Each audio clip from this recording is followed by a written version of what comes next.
Hello, ladies and gentlemen, and everything in between. Welcome back to GEEXX Reads. Today I'm going to talk about the Dungeon Anarchists Cookbook, an image of which you'll see here. This is the latest book in the Dungeon Crawler Carl series. There will be spoilers. I'll try and keep them at a minimum. Carl and his ex-girlfriend's cat, Princess Donut, have made it to level 4. Level 4 is called the Iron Tangle. It is a maze of trains and train stations, monster-filled trains, monster-filled train stations, and there is some kind of puzzle going on. There are also some named trains that have special destinations. There is this is definitely a puzzle to be solved. The surviving human population of the dungeon has dropped dramatically. This level is very complicated and very lethal. Carl does meet up with some people he has met previously. Carl is doing his best to save as many people as possible. Unlike, there are some people out there who are playing this dungeon crawl ruthlessly, with no concern for the number of casualties they inflict along the way. Carl is one of the few people that is actually trying to help as many people as possible. He realizes he can't save them all, but that's not going to stop him from trying. And especially as this level is as complicated as it is, he is doing his best to try and reach out to as many people as possible, to communicate with as many people as possible, to try and give them what information he knows about the trains and the train stations, and to try and save as many human beings as he can. There's also the game's politics. The game has like a bounty board. The highest level characters have a bounty on their heads. The top 10. Carl and Princess Donut have made the top 10, so they have bounties on their heads. So there's the possibility that people will be hunting them for the bonuses and the rewards they get for killing one of the top 10. Carl continues to blow things up.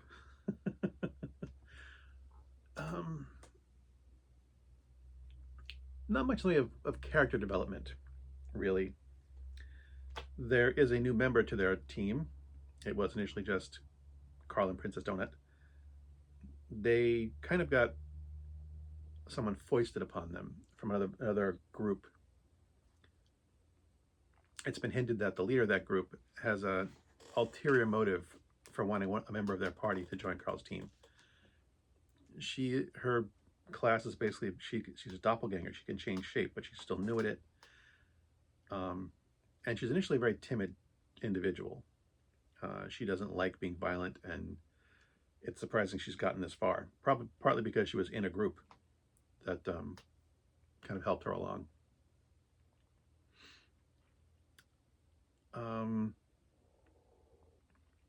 There's things going on behind the scenes.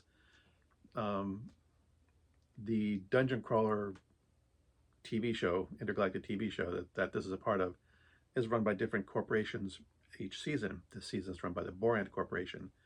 There are politics going on with the Borant Corporation, which we've learned in the previous books, but we get a little bit more information each book as the series progresses.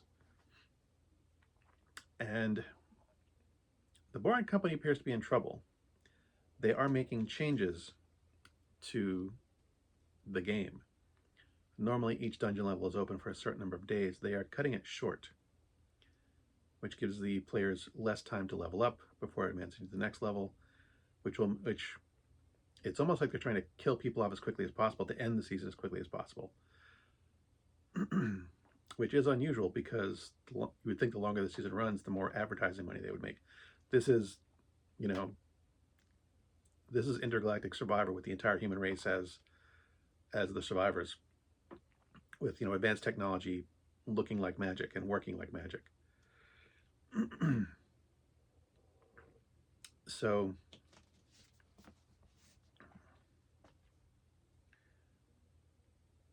I'm not sure what else I could say. It's still fun. My complaints with the first book were that some of the darker, more horrifying aspects of it were kind of thrown out of the blue. They just appeared out. It went from being, the tonal shifts I thought were done badly. Matt Dinnaman has gotten better at that. 3 books in, and this book is how many pages long? This is like, 520 some odd pages long. So, with the other 2 books, after writing, a couple thousand pages worth, he's gotten better at it. The story's pacing is better. It flows better. The tonal shifts are better done than the first book. So I am enjoying that too, that his writing is improved.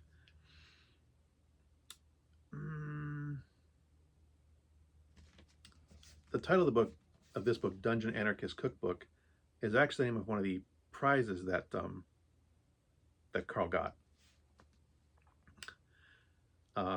Which seems like, on the title, it seems like kind of a worthless prize. When you beat bosses, you get, better loot. At this level, they're starting to get sponsored gifts. People will send them things. People are allowed to send them gifts. And I think the Dungeon Anarchist Cookbook is a sponsored gift he was given. And, Mordecai and Princess Donor are like, you got a stupid cookbook? That's your sponsor's gift? I've pretty much covered a lot of stuff without spoiling too much. I've covered the basic gist. Iron Tangle, trains, weird stuff. Not much of a book review, and very short. I thought I'd have more to say. I do like the addition of the 3rd character. Well, 4th, because they have the pet. Princess Dunn has a pet dinosaur, Mongo. So Keita is essentially I guess the 4th member of their party. I liked her addition. I like the fact that Carl is doing something unusual that no one else is doing. He's the person who reaches out to like everyone he knows and says, hey, I found this thing out, spread the news, spread the word. And that kind of creates a response. People start doing the same thing back to him. It's like, hey Carl, we found this thing out too. He's getting people to collaborate, and that seems to be something that's very, very unusual in this game. Most people form small competitive groups and try and outdo each other. Carl is the only one trying to ensure that so many people survive. And I'm not sure if that's one of the reasons I like this book so much, that Carl is making it a collaborative effort as opposed to a competitive one. He's making this a multiplayer game instead of a single player game. Carl's trying to play an MMO and going after the dungeon like a raid boss to get as many people to help him as possible. There are some cheesy elements that, for me at least, don't always work well. I like corny stories. I like over-the-top stuff. But it doesn't always land well. And that's a personal thing. I think tonally it all fits very well. There are just some moments that don't land well for me as an individual, as my personal preferences.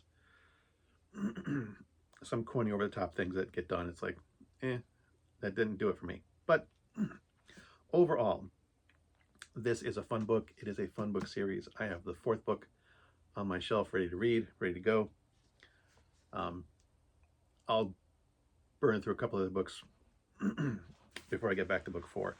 Try and give myself a break. But as always, thanks for watching. As always, my stuff is crap. And until next time, good hunting.